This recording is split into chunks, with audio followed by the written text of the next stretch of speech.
Some WWE shows are these grand spectacles, while some are just blatant cash grabs that feel like an overproduced episode of Raw with a fancy name slapped on it. In this video, I'm gonna rank every WWE pay-per-view on a tier list, starting with one that's probably gonna make me sound old as hell, Cyber Sunday. Now for the kids out there who didn't live through this era, before social media was ruining everything, before the internet became this cesspool of trolls, WWE had Cyber Sunday. It was a show where the fans could vote online and decide the stipulations, opponents, and match types throughout the night. Now look, most of the choices were pretty much rigged anyway, like you'd have the option to choose between a Falls Count Anywhere match, a street fight, and a no-holds-barred match, which are basically the same damn match with different names.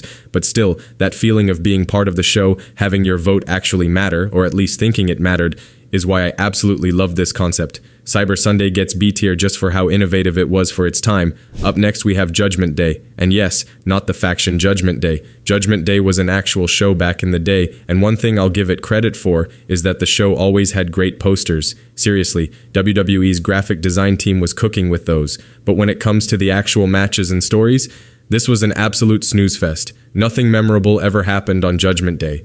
There was this one John Cena versus JBL match that I remember, and I think there was that time Khali beat Taker. But apart from that, this was just a filler show with a cool name but no substance behind it. This just felt like a normal episode of SmackDown that they decided to charge $40 for.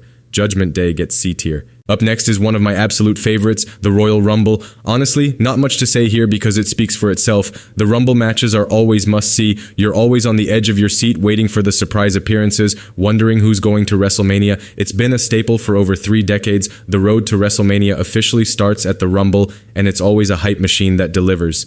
Easy S tier. Next we have Backlash, and this has got to be one of the worst events of all time. Just like Judgment Day, go ahead and name one classic moment that happened at Backlash. Backlash was to Raw what Judgment Day was to SmackDown. Just a filler show after WrestleMania where you'd get a bunch of rematches that would have the exact same winners from Mania. Just an absolute waste of time and money. Backlash gets D tier. Speaking of post-WrestleMania shows, let's talk about Extreme Rules. Now this is a show that also mostly featured rematches from WrestleMania, but with extreme stipulations thrown in. So instead of seeing Daniel Bryan lose to Sheamus in 18 seconds, you could see him lose after 30 minutes in a 3 stages of hell match. Instead of seeing Chris Jericho lose to CM Punk in a standard match, you could see him lose after getting his ass kicked all over the arena in a street fight. But here's the thing, just because of the concept and the sheer number of stipulation matches you had on the show, you'd get at least one memorable match or moment every single year. Like that time Brock and Cena beat the hell out of each other, or when Dean Ambrose sent Jericho through those thumbtacks. Much better than Backlash's lazy booking.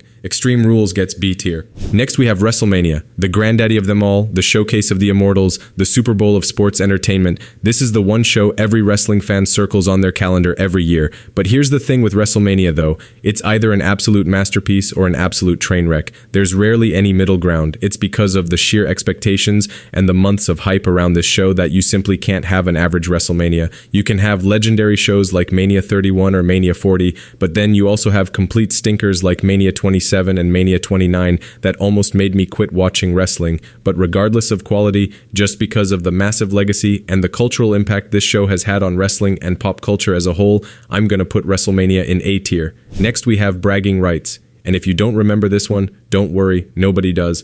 Back in 2009, WWE had this weird experimental phase where they started throwing new shows at the wall to see what would stick, and Bragging Rights was one of them. The main gimmick of this show was Raw versus SmackDown to see which brand was superior. While it was nothing extraordinary, it actually had some solid moments. There was a classic Cena versus Orton match that slapped harder than it had any right to, The Undertaker got buried alive, and Batista turned heel and absolutely destroyed Rey Mysterio.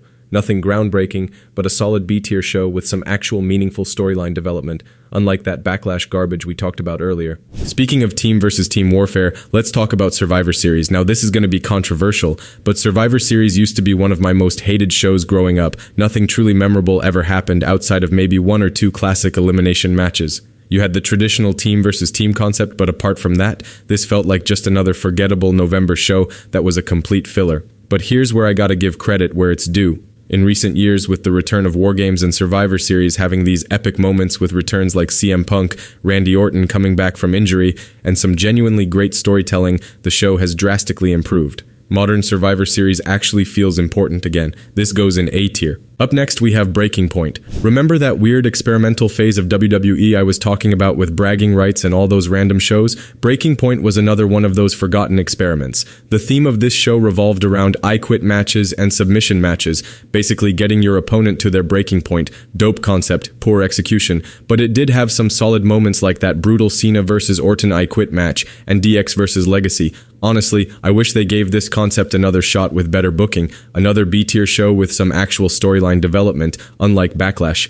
Next, we have Hell in a Cell, and this is a concept that should have been money. It should have been an easy slam dunk every single year. It's Hell in a Cell after all, one of the most iconic and brutal match stipulations in wrestling history. The only problem is that it premiered in the PG era, so you rarely got any blood, and half the time it was just a normal one-on-one match that happened to take place inside a giant cage. The mystique was completely gone, but even then, you had some solid encounters like Ambrose versus Rollins and Taker versus Edge, but given the legacy and potential of this concept, this is a major disappointment for me. This goes in C tier. Another similar gimmick show to Hell in a Cell is Elimination Chamber. Now this one's a staple on the road to WrestleMania, happens every February like clockwork, and it's usually pretty entertaining. Again, fun concept with that brutal chamber structure, and there are usually some genuinely surprising moments and storyline developments on the show that actually matter. Cena turned heel last year, which broke the internet. Shawn Michaels once screwed Undertaker out of the world title in one of these matches in classic HBK fashion, and who could forget Santino almost becoming world champion that one time? It's just a fun show with actual consequences and storyline progression, unlike that Backlash garbage that just repeats WrestleMania with zero stakes.